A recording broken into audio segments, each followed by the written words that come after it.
Back in 2012 in Marikana, South Africa, something happened that would change everything. The place was a Lonmin platinum mine on the outskirts of Rustenburg in the Northwest Province. For weeks, a wildcat strike had grown from whispers in the hostels into a mass movement on the Koppie, rock drill operators demanding 12,500 rand a month in a nation where life for many was defined by a single monthly paycheck. That demand, union rivalry between the established National Union of Mine Workers, NUM, and the Insurgent Association of Mine Workers and Construction Union, AMCU, and a history of grinding inequality set a pressure cooker on the Veld. Tensions escalated. Management called in private security. Local politicians pleaded for order. The South African Police Service was deployed to stabilize the area. On August 16, 2012, police confronted thousands of striking miners gathered on a small hill. In less than an hour, officers in line formation opened fire. 34 miners died and dozens were wounded, the single deadliest use of lethal force by South African security forces since the Sharpeville massacre in 1960. The scene, bodies on the dusty ground, videos shot on cell phones and grainy stills, were broadcast across the country and around the world. What followed was not only outrage but questions. Why had the state used such overwhelming force against men demanding higher pay? Who ordered the operation? Was it a tragic policing mistake or the culmination of a deliberate plan to crush dissent? Those questions gave rise to accusations of conspiracy, a collusion of corporate interest, union politics, and the security apparatus of the state. Evidence unearthed in the years after pointed to uncomfortable facts. Lonmin executives had repeatedly lobbied for police intervention.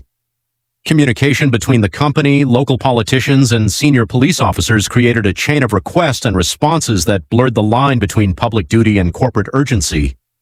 The Farlam Commission of Inquiry, appointed by the government to investigate, concluded in 2015 that the police response was both unreasonable and deadly, and that planning and command failures critically contributed to the killings. It documented that operational decisions were taken without adequate intelligence, that lines of control were confused, and that an ethos of treating the gathering as an illegal and hostile assembly made violent outcomes more likely.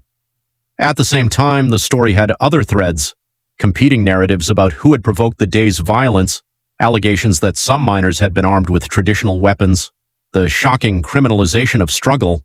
Authorities charged 270 miners with the murder of their colleagues, an indictment that read as if the victims and accused were the same community.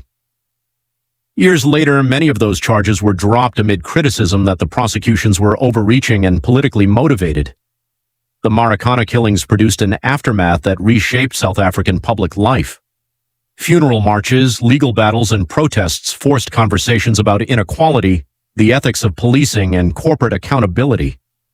The Farlam report stopped short of calling the shootings a politically motivated conspiracy, but it exposed systemic failures and a dangerous alignment of interests. A mine company desperate for production, politicians worried about unrest, and a police service prepared to escalate force. For families of the dead, the Commission's recommendations and subsequent settlements never fully answered why their loved ones lay shot on the Veld. Marikana remains a wound in the national memory, a stark illustration of how flat pay sheets, frayed union loyalties, and the machinery of state security can intersect with lethal consequence.